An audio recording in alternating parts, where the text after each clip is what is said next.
Convido os nossos convidados para o próximo painel e último painel, o eminente senador Aloísio Nunes Ferreira. Queira tomar assento, senador, por favor.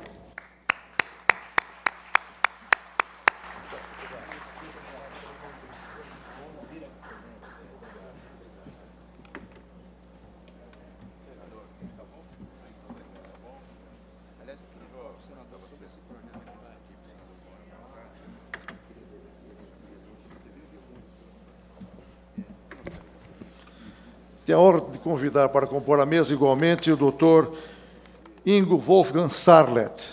Por favor, doutor Ingo.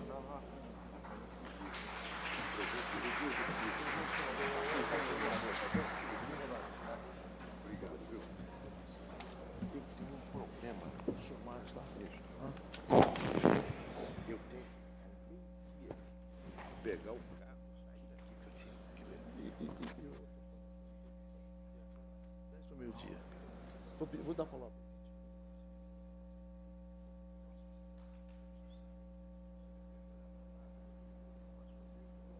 Está bem.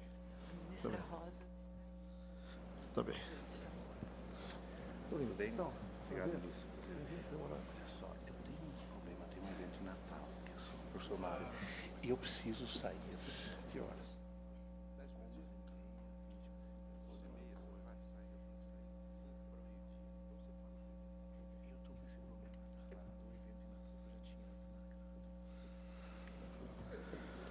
Senhoras e senhores,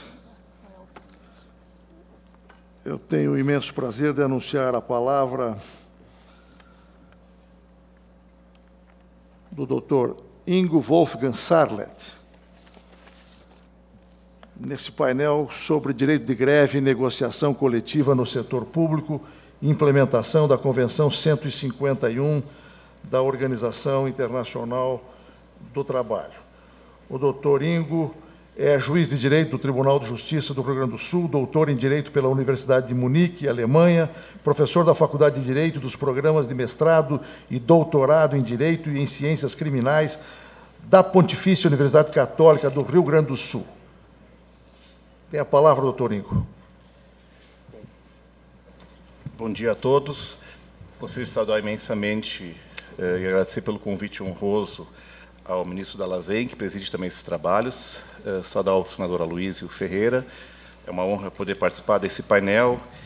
Especialmente me sinto duplamente honrado, porque eu não sou definitivamente uma pessoa que atua na área do direito do trabalho. Não sou nem profissionalmente vinculado ao direito do trabalho e, academicamente, também não leciono direito do trabalho. E aí também gostaria de saudar especialmente os ministros Lélio Benes, a ministra Kátia e o ministro Luiz Felipe, também que estão coordenando esse evento e que me deram a honra do convite. A minha perspectiva, portanto, terá de ser a perspectiva do direito constitucional e dos direitos fundamentais.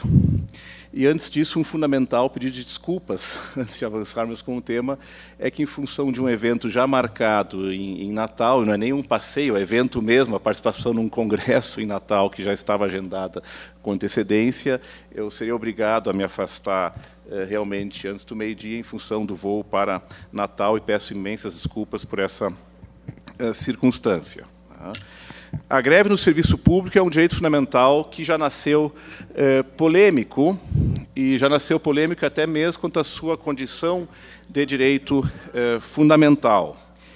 E isso, evidentemente, acabou sendo, em parte, resolvido pela Constituição de 1988, que, evidentemente, no Brasil sucedeu uma fase de proibição, inclusive, da greve no serviço público, especialmente nas constituições anteriores, e inaugurou, portanto, uma nova era, não só em relação à greve no setor privado em geral, mas especialmente em relação à greve no serviço público. É do conhecimento de todos que isso não é assim em boa parte do direito comparado. Há várias ordens jurídicas que ou limitam fortemente o direito de greve no serviço público, especialmente em relação a algumas categorias.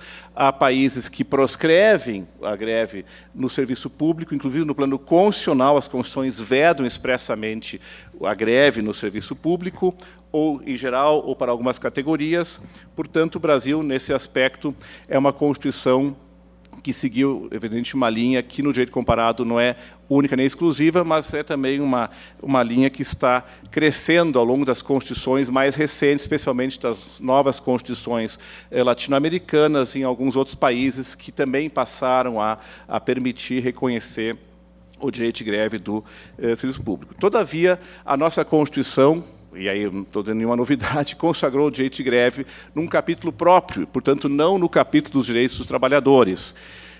Essa diferença de localização no texto, ela não é necessariamente determinante para se fazer do direito de greve um direito especial e sujeito necessariamente a um regime muito diferenciado. Por outro lado, não foi por acaso que a greve do servidor público foi contemplada num capítulo próprio, porque o nosso Constituinte quis, ao contrário de outras constituições, realmente assegurar o regime do serviço público e da administração pública, todo um conjunto de princípios e regras próprios, diferenciados. Portanto, criou um estatuto especial do serviço público e da administração pública no nosso texto constitucional. Isso certamente é determinante para algumas interpretações, algumas conclusões, parte das quais já é de todos conhecida no cenário brasileiro.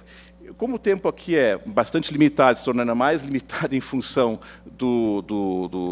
de um natural atraso, em função dos debates acalorados, certamente tivemos aqui antes, nessa hora também o nosso outro conferencista, eu vou me permitir fazer aqui algumas perguntas que, embora possam parecer óbvias, não são em nada óbvias, especialmente em relação às suas consequências.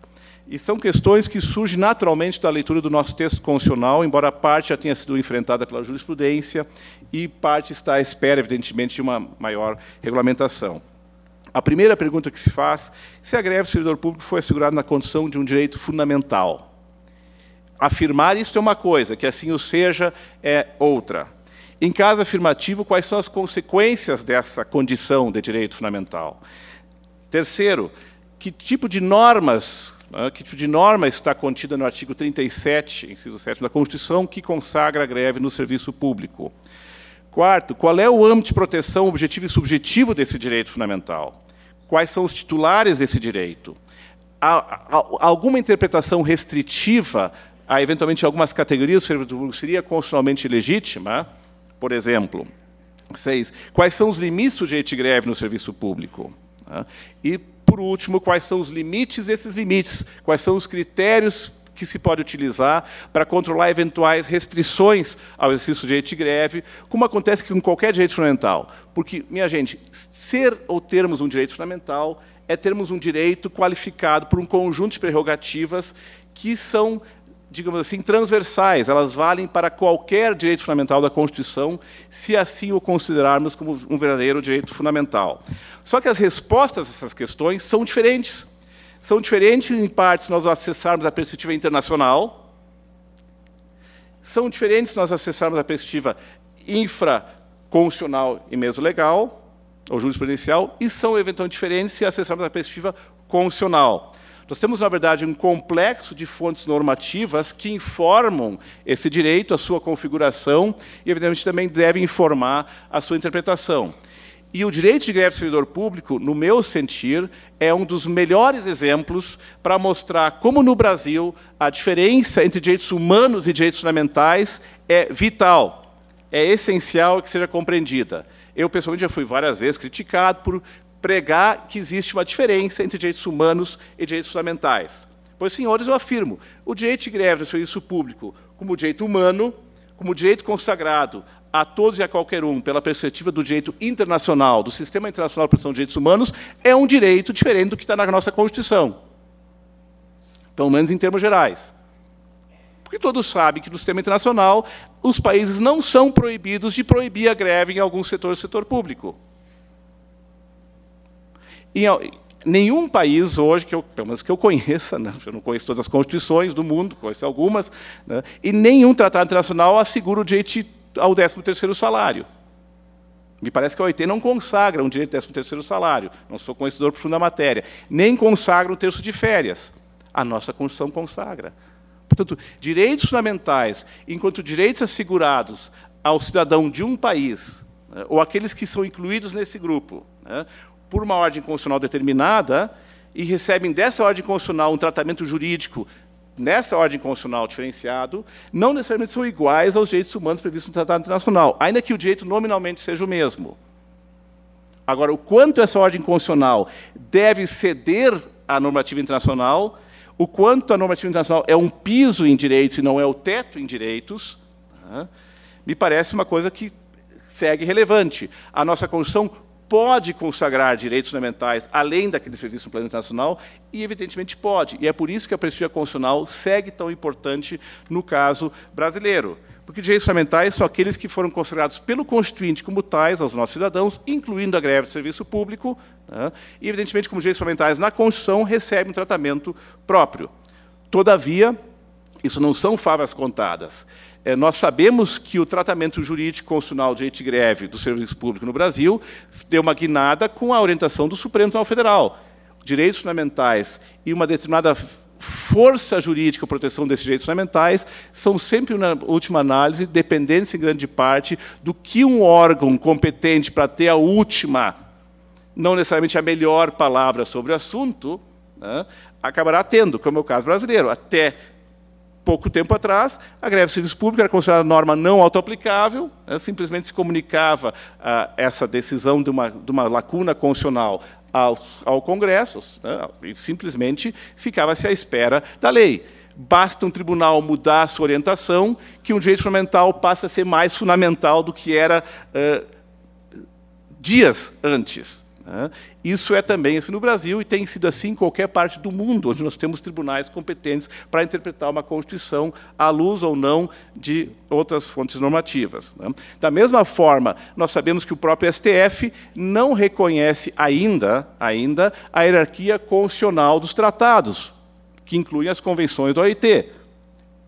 Tivemos um upgrade, né, nessa matéria. Hoje as convenções têm hierarquia supralegal, portanto, prevalece sobre qualquer norma infralegal. E nós podemos, então, dizer o seguinte: ora, nós temos normas da OIT e orientações da OIT que dispõem sobre greves do serviço público e que, por terem força, já tinham força de lei, mas têm pelo menos força, agora, supralegal, né, poderiam, inclusive, informar a interpretação concreta da aplicação do direito de greve do serviço público no Brasil. Não é apenas a Lei Geral do Serviço de Greve que nós já temos, como tal qual invocou o Supremo, mas também as convenções que dispõem sobre essa matéria, e não só da OIT, inclusive o Pacto de Direitos Sociais, Econômicos e Culturais e o Protocolo de São Salvador, que também dispõem sobre o direito de greve dessas matérias. Isso tudo é normativa hoje aplicada, como vocês sabem, mas nem sempre aplicada. E nem sempre a construção que se faz, né, harmoniza essas fontes normativas de modo a torná-las produtivas e gerar uma interpretação constitucionalmente adequada no nosso sistema interno. Né. Evidentemente, da condição de termos um direito fundamental, decorrem algumas consequências importantes, boa parte das quais tem sido atualmente atribuída também à greve no serviço público. Uma dessas consequências, polêmica na doutrina brasileira, e sempre foi no próprio STF, há vozes que questionam alguns aspectos disso, é se o direito de greve no serviço público, apesar de proclamado fora do título 2 da Constituição, é cláusula pétrea. Integra os limites materiais da nossa reforma constitucional. Uma interpretação extensiva que diz que todos os direitos fundamentais são cláusulas pétreas, inclusive os previstos fora do título 2 da Constituição, dirá que sim, que uma emenda constitucional não poderia suprimir o direito de greve do serviço público, não poderia proibir a greve, evidentemente, né? E, eventualmente, talvez não pudesse sequer proibir a greve para alguns setores da administração pública e serviço público, por ser cláusula pétrea constitucional. Ora, nós sabemos que a doutrina brasileira, crescentemente na literatura constitucional, é crítica em relação a uma interpretação extensiva das cláusulas pétreas, porque se considera antidemocrática uma extensão das cláusulas pétreas a figuras não expressamente previstas pelo Constituinte como tais, porque cláusulas pétreas amarram a democracia. Por um lado, as cláusulas pétreas, nós gostamos de invocá-las quando afetam direitos que nos dizem de perto. Por outro lado, cláusulas pétreas limitam até mesmo as maiorias qualificadas da reforma constitucional. Cláusulas pétreas têm um sentido essencialmente antidemocrático para grande parte da doutrina, hoje. Portanto, quanto mais cláusulas pétreas, mais nós engessamos o processo político democrático, mais nós aplicamos aquela regra de ouro que os franceses já escreveram na sua Constituição de 1793, que as gerações presentes não podem vincular as futuras a seus próprios projetos. Portanto, eu entendo que direitos fundamentais todos são cláusulas pétreas, incluindo o direito de greve e serviço público, que é direito fundamental, porque e o próprio Supremo já reconheceu isso tranquilamente, o direito fundamental, inclusive de natureza instrumental, como consta, num dos votos no mandado de injunção 708 e 712. De qualquer sorte, isso é uma posição que depende de chancela pelo Supremo. Porque no próprio Supremo há vozes que dizem que nem todos os direitos sociais, pelo menos em votos proclamados, seriam cláusulas pétreas. Apenas os direitos essenciais ao trabalho digno e algumas figuras mais próximas disso, mas não todos os direitos trabalhistas. Basta essa maioria se formar, e podemos perder direitos fundamentais trabalhistas por reforma constitucional, desde que não sejam considerados pétreos. É assim que funcionam as coisas. Portanto, nós temos que ter uma dogmática, uma doutrina constitucional sólida nessa matéria, que seja compartilhada realmente pelos setores tanto do judiciário também quanto do legislativo, para poder construir a partir disso. Também a ideia de um regime qualificado de proteção dos direitos fundamentais faz parte do direito de greve e serviço público, norma diretamente aplicável, que o Supremo agora reconheceu, que vincula diretamente o poder público, executivo, judiciário e legislativo, e, portanto, a ausência de lei não poderia obstar à fruição do direito pela mera omissão legislativa, que, de fato, também já foi consagrado, por isso também não perco mais tempo, nem o meu, nem o de vocês, com isso neste momento. Só que a aplicabilidade imediata, minha gente, nunca significou, em lugar nenhum do mundo já foi consagrada, e ela foi consagrada pela primeira vez apenas depois da Segunda Guerra Mundial. Foi somente na Lei Fundamental Alemã de 49 que, pela primeira vez, se disse que direitos fundamentais vinculam diretamente o Poder Legislativo, Executivo e Judiciário. Primeira vez que se disse isso dessa forma, que é uma coisa relativamente recente na história constitucional, e lá os direitos sociais não vinculam diretamente. Em Portugal, os direitos sociais não vinculam diretamente. Na Espanha, os direitos sociais não vinculam diretamente. E no Brasil, por força também de uma orientação doutrinária e jurisprudencial, a nossa tradição jurídica recente apostou na vinculação direta também dos direitos sociais, inclusive dos direitos do trabalhador. Com acerto, no meu sentido, porque os direitos fundamentais, como disse o ministro Gilmar Mendes também no voto dele, no mandado de injunção, são direitos que não podem estar à mercê do legislador, dos poderes constituídos. São trunfos contra a maioria, como diz o famoso norte-americano Ronald Dworkin. Direitos fundamentais são sempre trunfos contra a maioria. É aquilo que o indivíduo, solito, ou coletivamente organizado, como é o caso de direito de greve da liberdade sindical, pode esgrimir até mesmo contra as maiorias qualificadas. Isso é um direito fundamental. E greve do serviço público também o é na nossa Constituição. Bom, mas a próxima pergunta, quais são os titulares desse direito? Quais são os sujeitos do direito de greve? A nossa Constituição nada diz a respeito.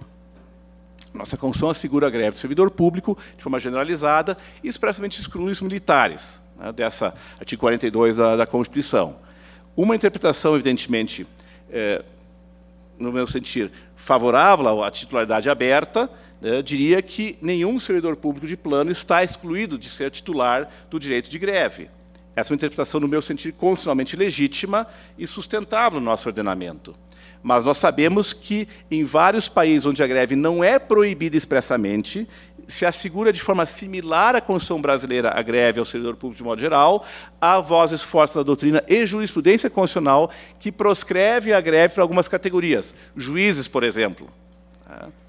Portugal, professores que são amigos dos direitos sociais, professor Jorge Miranda, professor Canotilho, são francamente contrários à greve de juízes, à greve de agentes de poder, e de detentores de cargos políticos. E dizem que existe um princípio implícito na Constituição que veda que esses cargos façam greve, invoquem em seu favor esse direito. Que isso é uma decorrência implícita da Constituição. Mesmo a Constituição não o diga expressamente, não o proíba, está implicitamente proibido. Portanto, isso não são coisas que não se possa discutir. E nós sabemos que essa interpretação, por sua vez, é compatível com a normativa internacional, que permite a proibição para algumas categorias, desde que o ministro Lério Bentes me lembrou disso, porque eu não sou, né, versado nessa área, né, que se criem medidas compensatórias, né, por exemplo, em termos de negociação coletiva, evidentemente, que substituam, né, com alguma vantagem, né, o direito, com alguma equivalência, pelo menos, o exercício de um direito de greve no setor público. Tá? Me parece que a solução, no caso brasileiro, não é de proscrever, e nem é legítimo proscrever, de plano, o exercício da greve por qualquer setor do serviço público. A única exceção que me pareceria racional e razoável é, efetivamente, dos detentores de cargos de soberania, né, e não faz sentido, né, ministro, senador Aloysio, né, que um senador da República, né, que um deputado federal, né, que não, definitivamente não se enquadra num conceito de servidor de serviço público estrito, né, policiais, eventualmente, dá para discutir, ministro, né, dá para discutir, né, possam se enquadrar, porque no órgão de soberania. Esse argumento é um pouco mais complicado, né? De qualquer sorte, qual é a solução adequada? Estamos buscando ela. O direito comparado é muito mais amigo de restrições nessa área do que de uma ampliação, né, do direito de greve nesse setor. Portanto, são temas que precisam ser mais discutidos. Um outro, me parece que muito mais adequado, é trabalharmos, como de certa forma já o fez o Supremo Tribunal Federal nos seus julgamentos até agora, e tem sido assim feito pela nossa jurisprudência, de cuidarmos de que tipo de situação, em que tipo de contexto se situa aquela função pública, qual é o impacto que o não exercício ou a greve, portanto, nesse setor, causa sobre outros direitos e interesses fundamentais da população e até do Estado brasileiro, para, eventualmente, então, de forma tópica, né, com base realmente no princípio da proporcionalidade, que é de difícil manejo na prática, sabemos disso também muito bem, né, estabelecer restrições proporcionais e necessárias em cada caso ao exercício. Né. A retirada da titularidade de plano, no nosso esquema constitucional brasileiro, me parece bastante problemática, salvo sobrevenham medidas, repito, compensatórias expressamente previstas e que possam, de fato, ser aplicadas se for e quando for o caso. Tá? Portanto, o problema é que a nossa Constituição, isso nós não podemos esquecer, embora tenha consagrado a greve no setor do serviço público, consagrou, ainda que não de forma expressa, como direito fundamental. Isso é um ponto de partida, mas não é o ponto de chegada. Tá? Por quê? Porque o direito de greve de serviço público, estou tentando concluir, por isso eu estou falando muito rápido, se insere naquilo que a doutrina constitucional contemporânea chama de estatutos especiais de poder. Há situações, há pessoas, há detentores de cargos que se encontram ou inseridos ou sujeitos ao que se chama de relações especiais de poder. Aí sim, entre o policial, entre o magistrado, entre o diplomata, entre o detentor dos cargos de soberania, entre o militar e assim por diante. Entre os presos, as crianças, os incapazes, são pessoas que, por alguma razão, estão em situação ou, né, de um exercício de uma função que autolimita, inclusive, alguns direitos dessas pessoas, enquanto nessa função, ou, eventualmente, carecem de uma proteção adicional por se encontrarem em certa situação de sujeição ou até mesmo de vulnerabilidade. Tá? E é claro que o trabalhador no serviço público se situa nessas duas frentes. Ele, ao mesmo tempo, continua sendo vulnerável em relação a más condições de trabalho, a perversas condições de remuneração, etc., etc., como muitos de vocês certamente sabem, ou em algum momento já vivenciaram. Né? Por outro lado, ele está numa situação de sua não ação, o não exercício do seu cargo, pode comprometer severamente a estrutura de funcionamento do Estado, da própria democracia e dos demais direitos fundamentais. Por isso, quando se aplica aqui uma ideia de proporcionalidade, a doutrina tem dito, é um equilíbrio muito difícil entre a proteção dos direitos de quem exerce a greve e quer proteger os seus direitos, que está buscando conquistar ou manter com o exercício do direito de greve, e a proibição de proteção insuficiente dos demais direitos em conflito. Né? Que o legislador busca obter esse equilíbrio, né, está sendo justamente em debate, é um dos debates agora, né, no nosso Congresso. O senador Aloysio, obviamente, muito bem sabe, está protagonizando essa discussão. Né? Eu diria, portanto, em função do meu tempo limitado, né, que o nosso desafio aqui no Brasil é, em primeiro lugar, compreendermos que o Supremo Tribunal Federal nessa quadra, onde alterou a sua orientação a esse respeito, realmente conseguiu fazer uma interpretação provisória, evidentemente, né, mas poderosa, conciliando o direito de greve com o direito fundamental e a necessidade, como o próprio decisão do Supremo aventou, de correções tópicas, a depender do caso concreto, de quem exerce a greve, de que setor e qual o cumprimento dos direitos conflitantes. Isso está presente na orientação do Supremo e isso é perfeitamente compatível com a orientação da OIT, que até poderia permitir a proibição do direito de greve, que não foi o caso. O STF não singrou essa linha e me parece que o fez bem. Porque há decisões que, de fato, devem ser deixadas ao Constituinte reformador e, eventualmente, mais ainda, ao nosso legislador, ao concretizar esses princípios e essas regras constitucionais. Por sua vez, temos que compreender que o direito de greve de nenhum servidor público e nenhum direito fundamental, aliás, é absoluto. Nem o de greve do setor geral nem o de greve do setor público o deverá ser. E é evidente que a minha fala aqui na perspectiva constitucional não é a fala do sindicalista, não é a fala do militante, porque o militante, naturalmente, por ser a sua função, assim como o movimento social, é a sua função, é o seu papel na sociedade, vai sempre buscar a luta pelo melhor direito, pelo direito mais forte e, de preferência, pelo direito absoluto.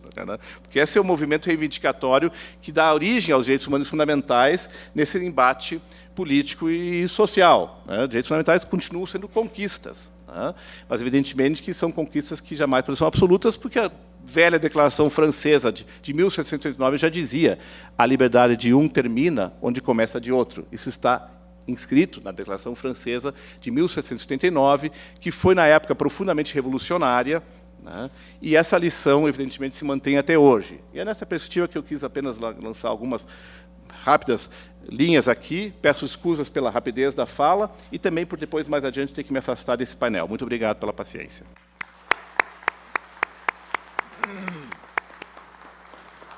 Agradeço o pronunciamento do Dr. Ingo Wolfgang Sarlet e registro que compõe a mesa para a nossa honra o professor Mário Ackermann, professor titular e diretor do Departamento de Direito do Trabalho e Seguridade Social da Faculdade de Direito da Universidade de Buenos Aires. É também com muita honra que registro a presença conosco da eminente ministra Rosa Maria Weber Candiota Rosa. Eu tenho o prazer de convidá-la para compor a mesa, ministra Rosa. Ministra Rosa, do Supremo Tribunal Federal.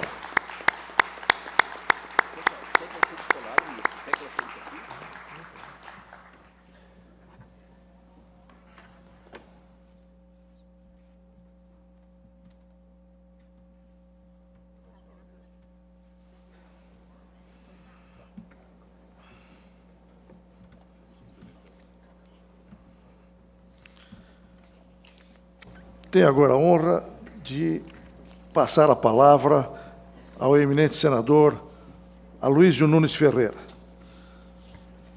Sua Excelência, como se sabe, já foi ministro de Estado da Justiça do governo Fernando Henrique Cardoso, em 2001 e 2002, já exerceu importantíssimos cargos públicos na República e no Estado de São Paulo, é formado em Direito pela Faculdade de Direito da USP, onde lecionou Introdução à Ciência do Direito por 2 anos.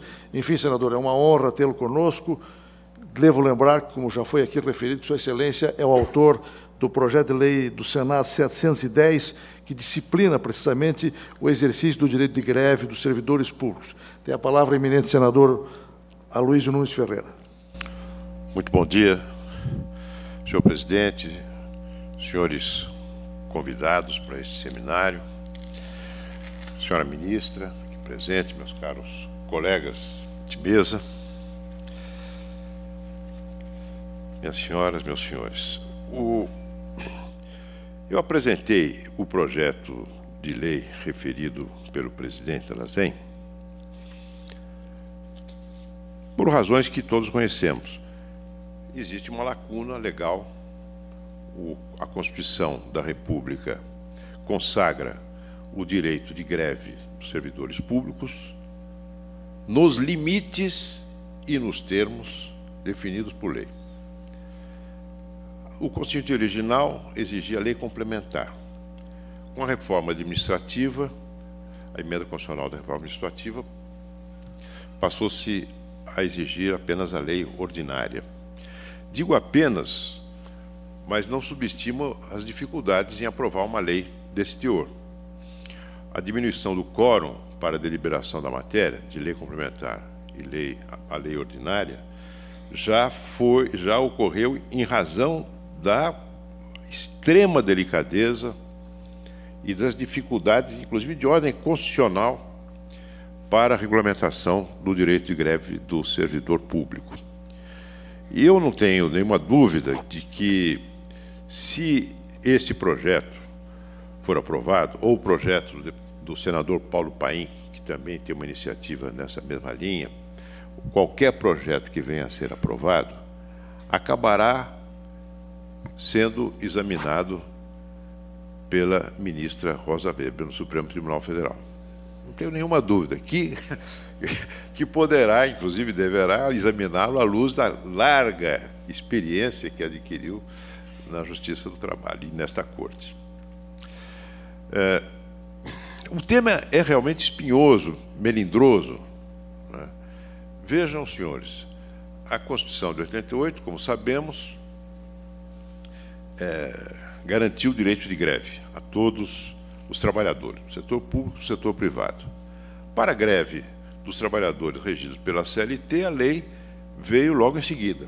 A lei que regulamenta e que, ao dizer regulamentar, eu estou querendo dizer também, sobretudo, possibilita o exercício, cria novas normas jurídicas, procedimentos seguros que facilita, que viabiliza o exercício desse direito. Um ano depois. E nós já estamos indo para 24 anos depois da promulgação da Constituição de 88 e ainda não temos essa lei. O Brasil é signatário da Constituição, da Convenção 151 da OIT, que é de 1978. Né? Essa Convenção da OIT. 151? De quando é? 2010. 2010 é o 151. 2010 é a ratificação. Exatamente. Foi ratificada pelo Brasil em 2010, pelo Congresso Nacional. O presidente Lula encaminhou ao Congresso Nacional o pedido de ratificação dessa convenção, passados muitos anos depois do Brasil ter sido signatário. E ela ainda não está implantada entre nós. Ela depende de um decreto presidencial para poder ser plenamente integrada ao nosso ordenamento jurídico. Ora, eu, quando apresentei o projeto, em abril do ano passado, eu me dirigi à Casa Civil da Presidência da República para saber a quantas andava a elaboração do decreto regulamentador, em abril de 2011. Um pedido formal de informação. A resposta veio em setembro. E a resposta foi a seguinte: estamos estudando. Está sendo estudado pela Subsecretaria de Assuntos Jurídicos da Casa Civil. Quem conhece a administração pública sabe que o gerúndio é sempre indicativo de enrolação. E eu não estou dizendo que a nossa ministra-chefe da Casa Civil esteja enrolando. É que o assunto é complicado mesmo. Não é? Porque, óbvio, existem diferenças essenciais entre a greve, que opõe, que é um ponto extremo do conflito trabalhista entre patrões e empregados, e entre o servidor público e a administração da qual ele depende, enfim, ao qual ele está vinculado. Todos nós sabemos que a greve na iniciativa privada, ela castiga fundamentalmente o bolso do capitalista. Por quê? Porque cessa naquele momento a produção de mercadorias. E como nós sabemos, a mercadoria é algo que contém um valor maior do que o valor da força de trabalho que foi empregada para produzi-la. É o que Marx chamava de mais-valia, de onde vem o lucro do patrão. Logo, sem mercadoria não tem lucro, não é? E ainda que não se recorra às lições de Marx, que, no meu entender, foi quem melhor desvendou a natureza da relação de trabalho capitalista, o fato é que é do senso comum essa constatação. Para a produção, cessa o lucro, não é? Então, quem é... Evidentemente, há repercussões sociais mais amplas da greve, mas o personagem diretamente prejudicado pela greve do trabalhador na iniciativa privada é o patrão, né?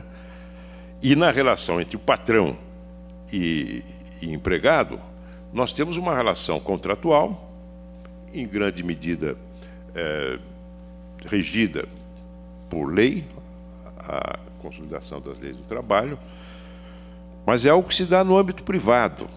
É uma relação de exploração do trabalho alheio que se dá no âmbito privado. Só isso. Já na relação estatutária, quando há uma greve, quem é castigado é o público.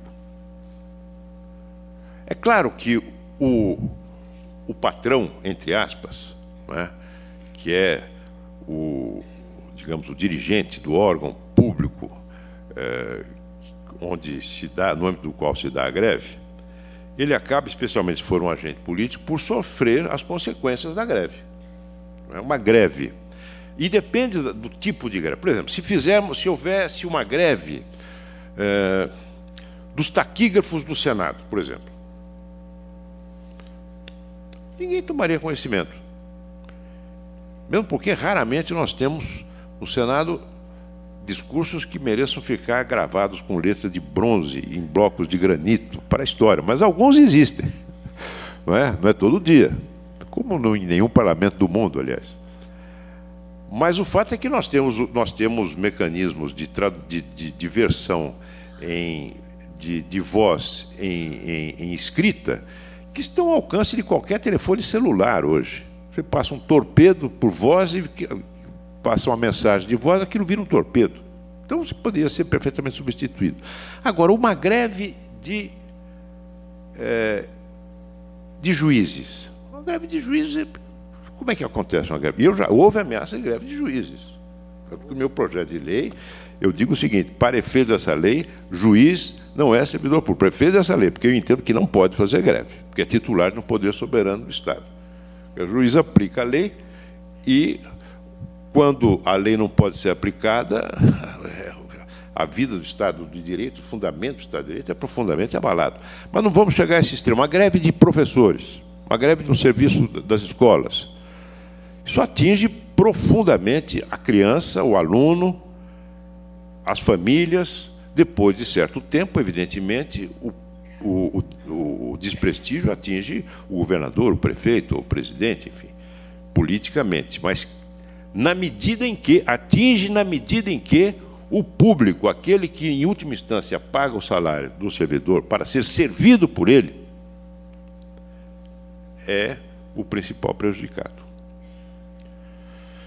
Greve de polícia, greve de coveiro, greve no serviço da Previdência Social, IML, não é? É claro que depois de certo tempo atinge o prestígio do governador, ou do prefeito, ou do presidente. Mas o público é refém. Por isso é que eu acho que, quando a Constituição diz nos limites, a Constituição diz, é sábia, ao dizer, olha, greve nos servidores públicos está sujeito a certos limites. E a Constituição, quando se refere à greve digamos assim, na iniciativa privada, não fala em limites. Para o direito de greve será exercido nos termos da lei.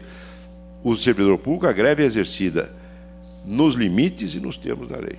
Não é? Bem, além dessa questão, digamos, de natureza política mais ampla, de política legislativa, que dificulta a adoção de uma lei reclamada pela Constituição há tanto tempo, nós temos certa especificidade numa especificidade inafastável das relações de trabalho entre o servidor público e a administração. É que determinadas reivindicações suscetíveis de serem defendidas, inclusive pela greve, só podem ser satisfeitas mediante o exercício da competência legislativa do titular, não é, da iniciativa privativa do encaminhamento ao órgão legislativo de projetos de lei que aumentem salários, por exemplo, vencimentos. Está sujeito aos limites da lei orçamentária, sujeitos aos limites da lei de responsabilidade fiscal e sujeitos também à deliberação, em última análise, dos órgãos legislativos. Por isso é que eu tenho dúvida quanto a um ponto aqui do meu projeto de lei, que, se aprovado, vai parar na mão da ministra Rosa Weber. Porque até que ponto uma negociação coletiva pode vincular uma iniciativa que a Constituição atribui exclusivamente ao presidente da República, ao presidente do tribunal, ao prefeito, ao governador?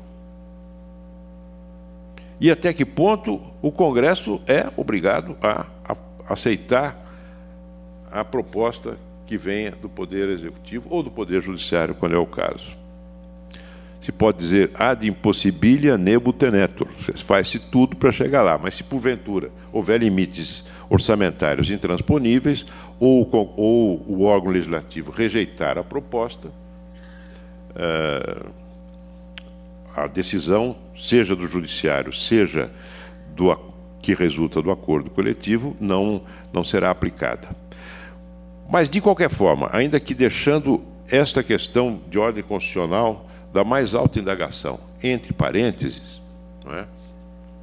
O projeto de lei que apresentei, assim como outros que tramitam no Congresso Nacional, vem na esteira da decisão já referida pelo professor que me antecedeu, decisão do Supremo Tribunal Federal proferida em mandados de injunção que foram impetrados por entidades sindicais e trabalhadores públicos, que, diante da inexistência de regras jurídicas claras, de um balizamento claro para o exercício desse direito, viam o próprio exercício do direito ameaçado.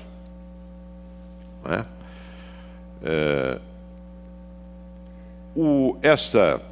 Estas decisões do Supremo Tribunal Federal mandaram aplicar, que o Poder Judiciário aplicasse, no que couber, as regras contidas na Lei 7.789, né, de 89.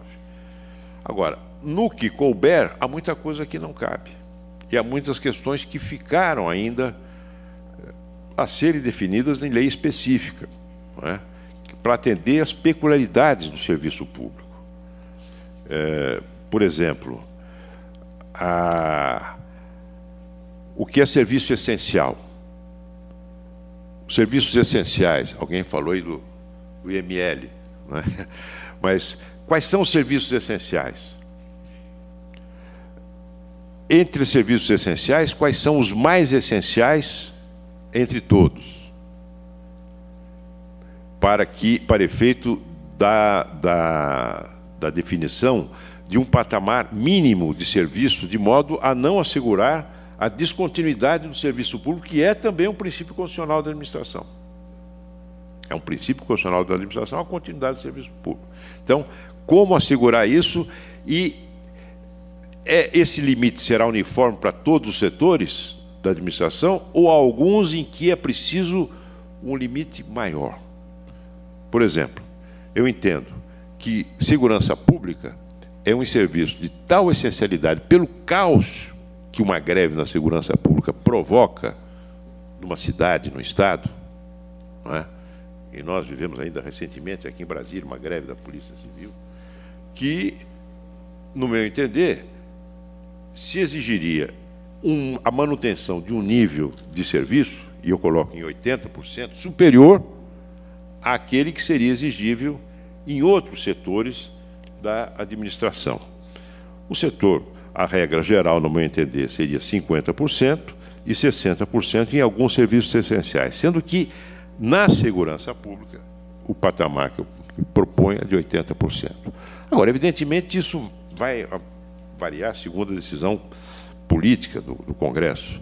Mas o mais importante é que o projeto de lei procura institucionalizar, na esteira da Convenção 151, a negociação coletiva, tão bem enfatizado na mesa anterior. A obrigatoriedade, sob pena de improbidade, do poder público instalar a mesa de negociação com os servidores, uma vez notificado de que poderia haver uma greve no serviço público. Notificado o dirigente do órgão responsável, ele tem 5 dias para instalar uma mesa emergencial de negociação. É uma passagem obrigatória, tanto para os servidores representados pelo seu sindicato, onde houver, ou então pela Assembleia Geral de Servidores, onde não houver o sindicato, né? E obrigatório também da parte do serviço público, da administração. Se fixa garantias, semelhante ao que existe na lei de greve, para que se garanta que a greve transcorra sem pressão arbitrária, sem demissão, sem tentativas de intimidação, enfim, há uma série de garantias para o exercício da greve. Mas antes da greve, negociação, e depois da negociação, e antes do julgamento pelo Poder Judiciário, recurso opcional a formas alternativas de composição de conflito, né? Mediação, arbitragem, para se evitar a decisão judicial. Não havendo condições, vai-se para a decisão judicial, que fixaria, então, as condições de satisfação do direito dos trabalhadores ou não. Há temas delicados, como a questão dos dias parados, porque muitas vezes a negociação em torno de dias parados se arrasta e, na aflição para encerrar de uma vez a greve, acaba-se por adotar formas, digamos assim, platônicas de compensação de dias parados, que na verdade não acontece. O presidente Lula chegou a dizer uma vez que certas greves no serviço público equivalem a férias remuneradas, pela inexistência de uma regulamentação sobre o que fazer com dias parados. No meu projeto de lei, eu digo que dias parados, o teto para a remuneração dos dias parados é de 30% do conjunto da paralisação. Não é? Agora, evidentemente, isso vai ser discutido pelo Congresso, mas é um ponto de partida. Vedação de greve, já foi referido pelo palestrante que me antecedeu, a questão dos agentes públicos, que são titulares de funções soberanas do Estado, e eu incluía militares, abrangendo militares, os bombeiros militares e os policiais militares na vedação do direito de greve, por entendê-los, nos termos da Constituição, submetidos ao princípio da hierarquia e da disciplina, sendo que as polícias militares e os bombeiros militares são considerados, pela Constituição, forças de reserva do Exército. E como há uma vedação explícita na Constituição a greves de militares, eu coloco no meu projeto também a vedação de greve para os policiais militares e bombeiros militares. Agora, o projeto está na Comissão de Constituição e Justiça. O relator designado para apresentar o seu parecer é o senador Pedro Taques, do PDT de Mato Grosso, que costuma trabalhar rápido e bem. Agora, seguramente isso vai dar, não é fácil, não é? Vai dar muito pano para a manga, e eu ficaria muito grato, inclusive, àqueles que acompanham essa minha exposição, que possam, examinando o teor do meu projeto de lei, apresentar suas sugestões, críticas, observações, propostas de complementação. É o projeto de lei do Senado 710 de 2011, que está no site da Comissão de Constituição e Justiça do Senado. Muito obrigado.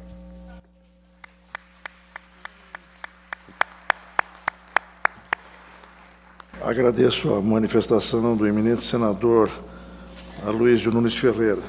Eu sei que Sua Excelência tem um compromisso, mas eu devo consultá-lo se dispõe a responder 2 ou 3 perguntas. Aquilo que eu puder, sim. Senador,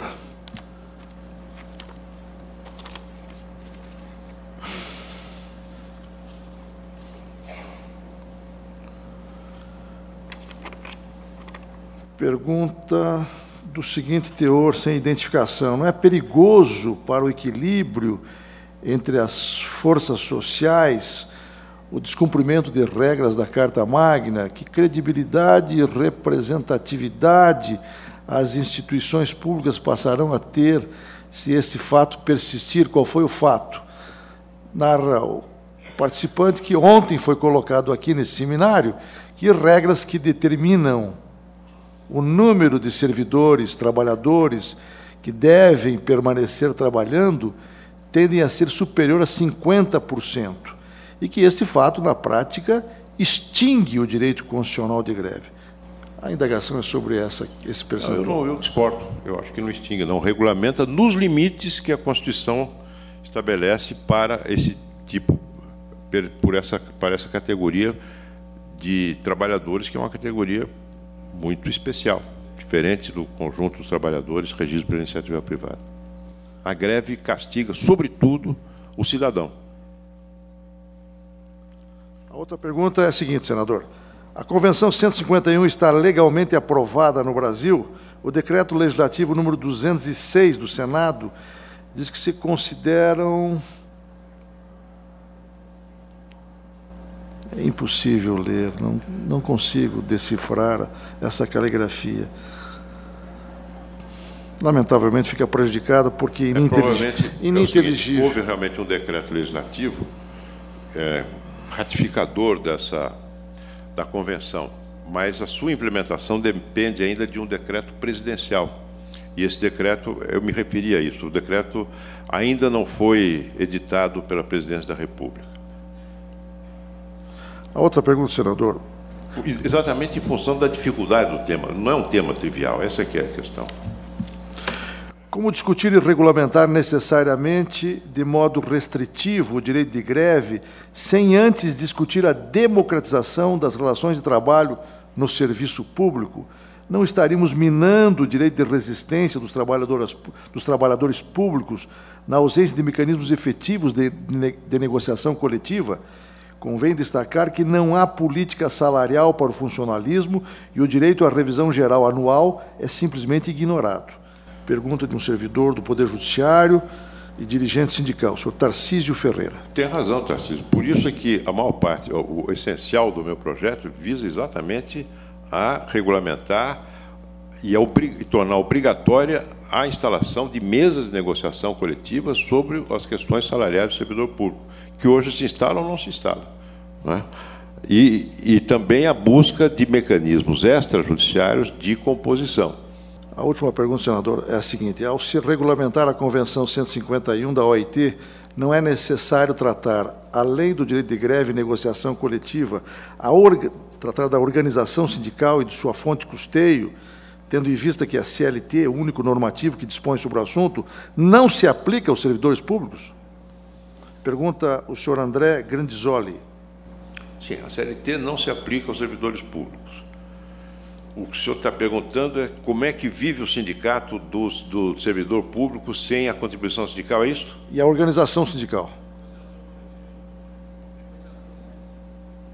Pois é, eu estou dizendo o seguinte: neste projeto de lei que eu estou apresentando, eu estou criando mecanismos, tornando obrigatório mecanismos de negociação coletiva no âmbito do serviço público, coisa que hoje não existe, depende de decisões isoladas do Poder Judiciário e da Justiça Comum, a partir da decisão do Supremo Tribunal Federal, e que variam segundo o Estado, segundo...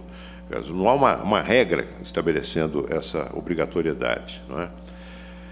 Agora, a questão do custeio, como é que vive o sindicato, as fontes de financiamento do sindicato, é uma questão que, se eu não me engano, hoje está, inclusive, submetida ao Supremo Tribunal Federal, a legalidade do chamado imposto sindical, não é? Em relação às centrais. Em relação às centrais sindicais. Ah, sim, se elas podem receber ou não a sua parcela de... Exato. Aí essa questão, eu pessoalmente, Aloysio Nunes Ferreira, eu sou a favor da liberdade de organização sindical e sou a favor do caráter voluntário da contribuição do trabalhador ao seu sindicato. Eu acho que o que garante a força do sindicato é a sua legitimidade. E a legitimidade depende da adesão que implica a contribuição. Agora, esse é um ponto de vista meu, pessoal. Não há... Eu tenho a impressão que, se nós... Essa é uma das tradições mais antigas do sistema constitucional brasileiro. Não vai mudar tão cedo, se é que um dia vai mudar. Porque você tem hoje, no sistema no mundo sindical dos trabalhadores, você tem interesses muito consolidados de centrais sindicais que ganham hoje uma parte da central da contribuição sindical, outros níveis, outros escalões do sindicalismo também o recebem, independentemente do número de filiados, o que leva à cartorialização de uma parte importante do movimento sindical brasileiro. E, por outro lado, a mesma coisa acontece com o sindicalismo patronal. A mesma coisa acontece, não é? Com a arrecadação da contribuição patronal, que tem uma destinação meritória para o Sistema S, mas também tem uma boa parte desse dinheiro que não se sabe para onde vai. Não se sabe para onde vai. Porque não há prestação de contas efetiva, a não ser para os próprios conselhos fiscais das entidades, que são eleitas junto com os dirigentes. Então, a parte... E aí eu digo o seguinte, não é só sindicato, não. É ordem dos advogados, são todos os órgãos dirigentes dessas profissões regulamentadas, os conselhos que proliferam no Brasil de uma maneira infernal, até profissão de... Agora tem estão regulamentando profissão de cuidador de idoso. Ao regulamentar a profissão de cuidador de idoso, vão regulamentar também a profissão de babá, regulamentar a profissão de disc-jockey, a regulamentação da profissão de historiador. E isso aí cada um tem um conselho que recebe contribuições e que que não se presta conta desse dinheiro todo que vai para essas organizações cada vez mais cartoriais. Isso, no meu entender, é um problema sério da nossa estrutura sindical brasileira e não vejo perspectiva disso mudar tão cedo. Senador Aloysio, o nosso eminente professor faz uma última pergunta, a única pergunta, mas me parece muito importante. Se Vossa Excelência teve em conta, ao elaborar o projeto de lei, os critérios dos órgãos de controle da Organização Internacional do Trabalho para esse fim? Olha, eu trabalhei para a elaboração desse projeto de lei, trabalhei muito apoiado na consultoria do Senado, que é uma consultoria de muito bom nível, altíssimo nível. E, durante a elaboração do projeto, eu que não sou advogado, enfim, eu sou político, tenho formação jurídica, mas não sou especializado nesse ou naquele ramo de direito.